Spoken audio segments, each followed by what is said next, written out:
European dominoes of 1914, toppling in reaction to the assassination of Archduke Franz Ferdinand. The assassination of Archduke Franz Ferdinand on June 28, 1914, brought an unprecedented reaction in Europe, World War I.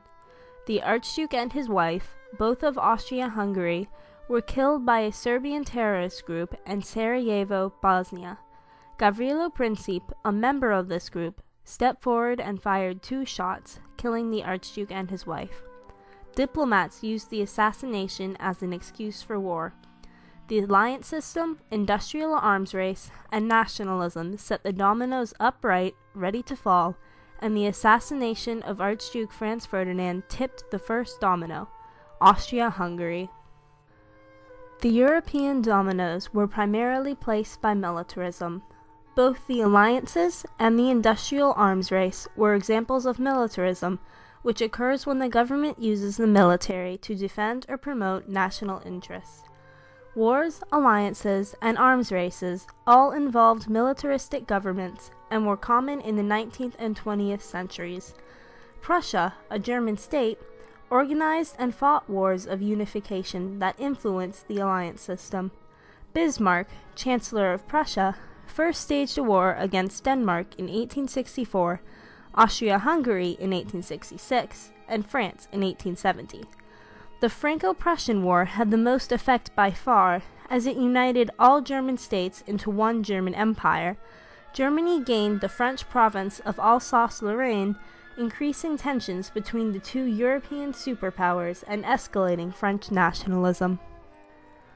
Immediately after these wars were fought, Bismarck attempted to create the European alliance system. In 1873, Bismarck created the Three Emperors League, an informal alliance between Germany, Austria-Hungary, and Russia. Sadly, Austria-Hungary and Russia had conflicting interests, and so this league was dissolved into the 1879 dual alliance between Germany and Austria-Hungary. In 1882, it evolved into the Triple Alliance with the addition of Italy. Germany, however, was desperate to keep Russia as an ally, and so Bismarck persuaded Russia to form the Reinsurance Treaty in 1887. However, Kaiser Wilhelm II of Germany chose to discontinue the Reinsurance Treaty in 1890. This left Russia open to new allies.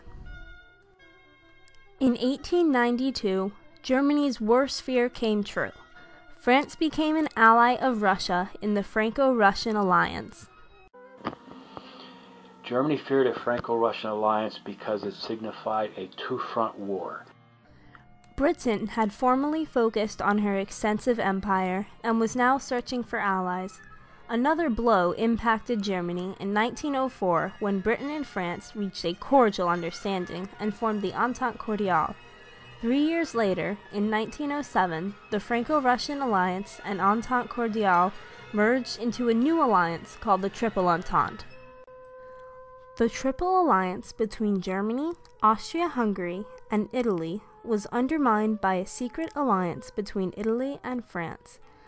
Italy was to remain neutral if Germany attacked France. A Russo-Serbian alliance invited the Triple Entente members of France, Russia, and Britain into the war. Britain was not to be brought into an argument that didn't yet endanger her. However, an alliance with Belgium brought her into the conflict. Britain agreed to defend Belgium if Belgium chose to remain neutral but was still attacked. The assassination did not start World War I.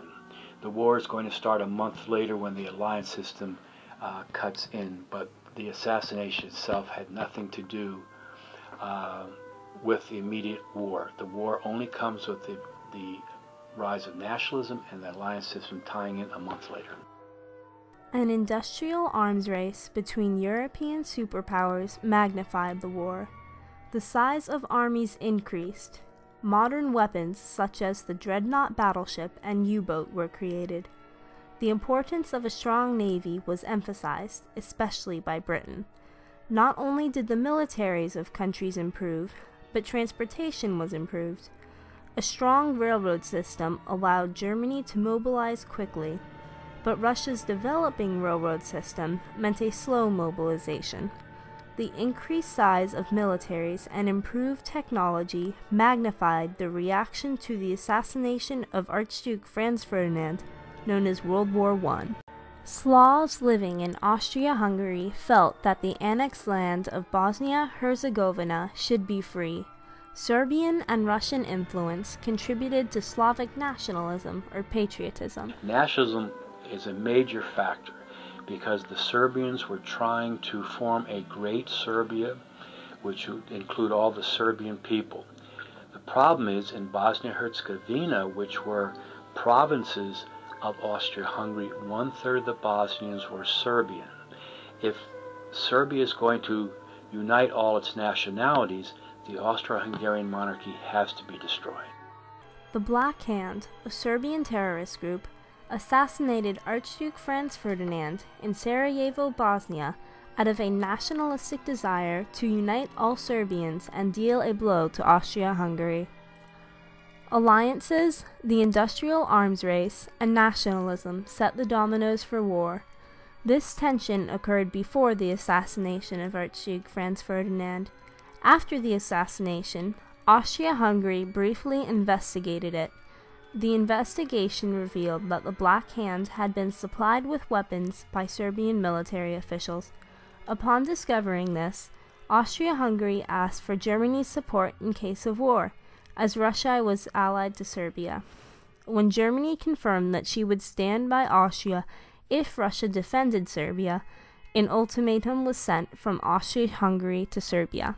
The ultimatum that was dispatched to Serbia from Vienna included multiple points, but to the Austro-Hungarian government it was never intended to be fulfilled. One clause ensured the Serbians could not accept it, and that was to have Austro-Hungarian officials go into Serbia to investigate the assassination. After the ultimatum was replied to by Serbia on July 28, 1914, and Austria-Hungary declared war on Serbia, Russia mobilized to defend her ally. Germany, because of the Triple Alliance, declared war on Russia.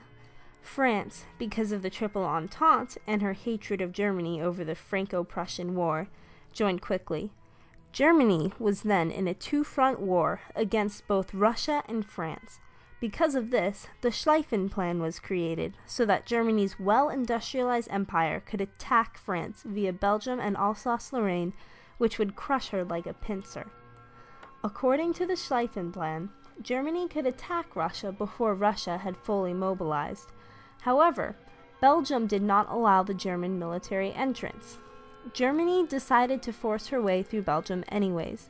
Since Belgium was remaining neutral, Britain honored her alliance and mobilized against Germany on August 4th.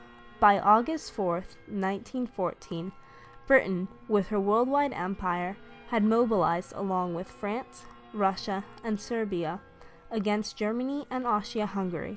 The dominoes had fallen.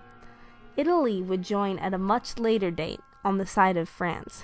The colonies of each country joined the war as well, making what seemed like a European war a world war. It started man's first total war, which brought the death of millions of people in battle, which led to enormous losses. So by the Second World War, the Holocaust means nothing.